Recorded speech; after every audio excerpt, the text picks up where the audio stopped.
নমস্কার বন্ধুরা। মানুষের জীবনে এমন কিছু মুহূর্ত আসে যখন সে হঠাৎ করে থেমে যায় এবং নিজের ভিতরের কণ্ঠস্বরটাকে শুনতে পায়।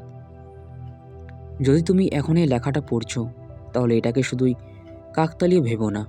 হয়তো তুমি এমন এক সময়ের মধ্য দিয়ে যাচ্ছ যেখানে তোমার মন নতুন কিছু খুঁজছে, শান্তি, দিশা কিংবা নিজের সত্যিকারের পরিচয়।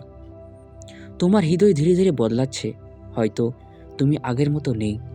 আগে যেসব বিষয় তোমাকে বিরক্ত করতো, এখন সেগুলো তেমন প্রভাব ফেলছে না। আবার কিছু ছোট ছোট বিষয় তোমাকে গভীরভাবে ভাবিয়ে তুলছে। এর মানে তুমি বদলাচ্ছ ভেতর থেকে। এই পরিবর্তনটা হঠাৎ করে আসে না। জীবনের অভিজ্ঞতা, কষ্ট, ভুল সিদ্ধান্ত, হারানো মানুষ সব মিলিয়ে তোমাকে আজকের এই জায়গায় নিয়ে এসেছে। তুমি হয়তো অনেকবার ভেঙে পড়েছ, অনেকবার নিজেকে একা মনে হয়েছে, কিন্তু সেই প্রতিটা মুহূর্তে তোমাকে একটু একটু করে শক্ত করেছে। এখন তুমি এমন এক জায়গায় দাঁড়িয়ে আছো যেখানে সামনে একাধিক পথ খোলা। কোনটা বেছে নেবে সেটা নিয়ে দ্বিধা থাকাটাই স্বাভাবিক। কিন্তু একটা কথা মনে রেখো, সব সিদ্ধান্ত অন্যের কথা শুনে নিলে চলবে না। নিজের ভেতরের কণ্ঠস্বরকে গুরুত্ব দাও। তুমি নিজেই জানো কোনটা তোমার জন্য সঠিক। অনেক সময় আমরা ভাবি সব কিছু ঠিক হয়ে যাবে, কিন্তু কিছু নিজের থেকে ঠিক হয় না। পরিবর্তন আনতে হলে তোমাকে এগোতে হবে। তবে হ্যাঁ, যখন তুমি সৎভাবে চেষ্টা করো, তখন পরিস্থিতি ধীরে ধীরে তোমার পক্ষে আসতে শুরু করে।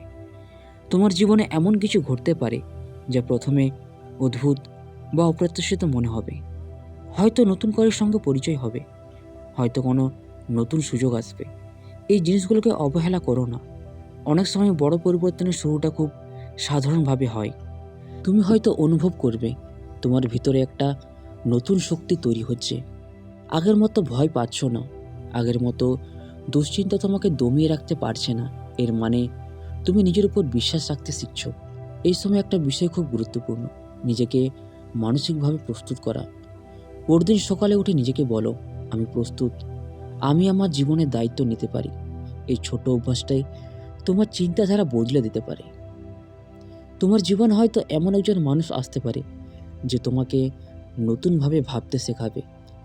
সে হয়তো তোমার জীবনে চিরদিন থাকবে না, কিন্তু তার উপস্থিতি তোমার মধ্যে একটা পরিবর্তন এনে যাবে। তাই মানুষকে আঁকড়ে ধরার বদলে তাদের থেকে শেখার চেষ্টা করো।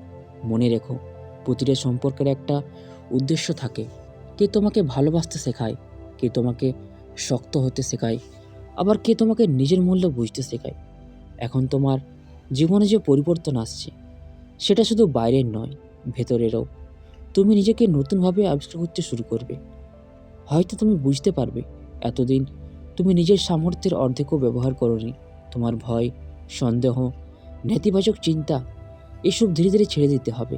এগুলো তোমাকে আটকে রাখে।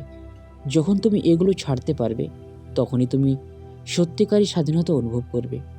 অনেক সময় আমরা ভাবি আমাদের জীবনে যা কিছু ঘটছে সবই দুর্ভাগ্য, কিন্তু একটু পেছনে ফিরে তাকালে দেখা যাবে সে ঘটনাগুলোই আমাদের আজকের মানুষটা বানিয়েছে।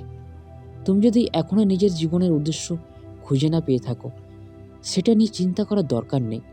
উদ্দেশ্য একদিনে পাওয়া যায় না, এটা ধীরে ধীরে পরিষ্কার হয় অভিজ্ঞতার মাধ্যমে। তবে একটা বিষয় নিশ্চিত, তুমি সাধারণ কেউ নও। প্রত্যেক মানুষের মধ্যে কিছু বিশেষ গুণ থাকে। পার্থক্য শুধু এই যে কেউ সেটা খুঁজে পায় আর কেউ খুঁজে পায় না। এখন সময় এসেছে নিজের ভেতরে শক্তিকে চিনে নেওয়া। তুমি যা করতে চাও সেটার দিকে ছোট ছোট পদক্ষেপ নাও। একদিনে বড় কিছু করার দরকার নেই, ধারাবাহিকতা সবচেয়ে গুরুত্বপূর্ণ। তোমার চারপাশে যা কিছু ঘটছে সেগুলোকে লক্ষ্য করো। হয়তো তুমি নতুন কিছু শিখছো, নতুন কিছু বুঝতে পারছো। এগুলো তোমাকে সামনে এগিয়ে নিয়ে যাবে। কখনো যদি মনে হয় সব কিছু তোমার বিরুদ্ধে যাচ্ছে, তখন থেমে যাও, একটু সময় নাও, নিজের সঙ্গে কথা বলো। মনে রেখো, খারাপ সময় চিরস্থায়ী নয়। তুমি যতই কঠিন পরিস্থিতির মধ্যে থাকো না কেন, তোমার ভিতরে একটা শক্তি আছে যা তোমাকে এগিয়ে নিয়ে যেতে পারে। সেই শক্তিটাকে বিশ্বাস করো। শেষ পর্যন্ত জীবনের সবচেয়ে বড় সত্যটা হলো সব কিছু তোমার হাতে। তুমি কিভাবে ভাবছো, কিভাবে সিদ্ধান্ত নিচ্ছ, কিভাবে এগোচ্ছ, এসবই তোমার ভবিষ্যৎ নির্ধারণ করে। তাই আজ থেকেই সিদ্ধান্ত নাও, তুমি নিজেকে বদলাবে, নিজের ভয়কে জয় করবে এবং নিজের জীবনের দায়িত্ব নিজের হাতে নেবে। তোমার গল্প এখনও শেষ হয়নি, বরং হয়তো সবচেয়ে গুরুত্বপূর্ণ অধ্যায়টা এখনই শুরু হতে চলেছে। তো বন্ধুরা, ভিডিওটি আমরা এখানেই শেষ করছি। ভিডিওটি যদি তোমাদের ভালো লেগে থাকে তাহলে চ্যানেলটাকে অবশ্যই সাবস্ক্রাইব করবে। ধন্যবাদ।